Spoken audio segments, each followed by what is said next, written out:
When I want a really good meal at home, first thing I go to is big steak. So we've got here something of around 550 gram ribeye. This is probably enough for 2 people or one really hungry person, which is me.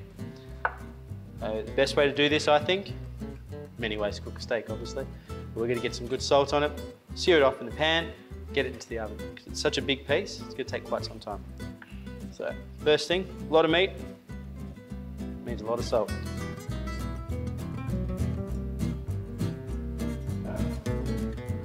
Into our pan, a good bit of olive oil.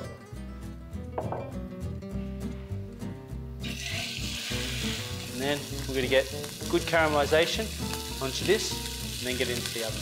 Won't take too long. We've got a lot of heat in there. There's a lot of sauces that go well with steak. Red wine sauce. My favourite, Béarnaise. We're just looking for a good bit of colour on here. Well, don't be scared of turning the steak too many times. It doesn't hurt it. So bear in mind that this is going to colour a bit more whilst it's in the oven. I'm going to give it one more turn, then we'll get it into the oven and we'll get on to the Béarnaise sauce. We've got here 3 separated eggs. A lot of people do get nervous about Béarnaise sauce. There's nothing really to get nervous about. If you mess it up, it's easy to fix. This is a reduction we've got, made from vinegar, white wine, thyme and peppercorns. It's been reduced down, then strained off. We'll start with enough to loosen up those egg yolks. And we're going to get this over a double boiler.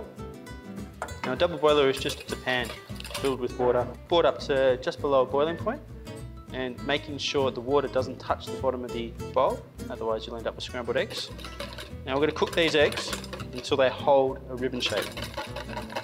By cooking them, it means we can make this in advance. So if you're a bit nervous about doing this, you can do it 2-3 hours in advance, put it into a thermos, and it will keep for as long as you need it to. As long as it's less than 4 hours, I imagine. So you can see our eggs have really thickened up now. We're going to turn the heat right off. We're going to leave it on that water so it stays warm. And then we're going to start ladling in our butter. Now this is the part that requires a little bit of coordination, which is pouring whilst whisking.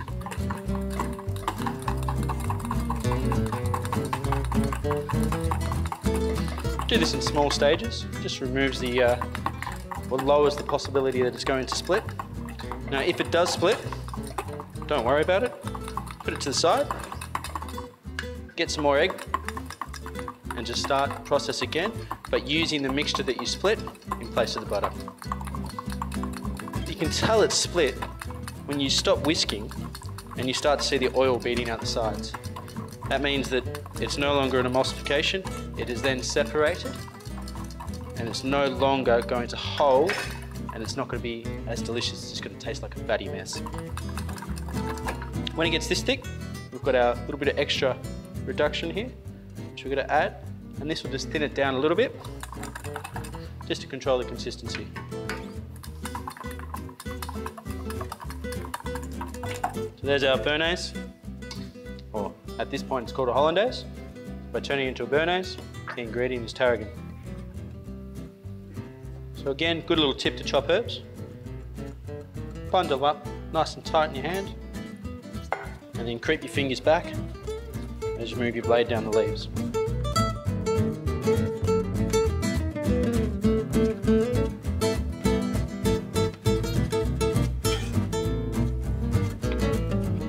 Our Béarnaise sauce,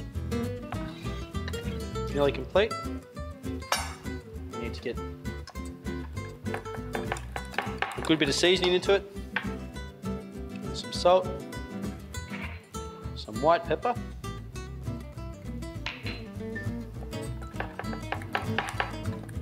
a little taste, and you want it to have a good little acid punch, help cut through the richness of that steak, and remembering that you've got a lot of butter in here, it's going to be quite rich, so that acid is really important. Something else I like to put in my Béarnaise from time to time is a bit of Tabasco too, it just gives it a little extra kick. So if you like a bit of kick, put some Tabasco into it.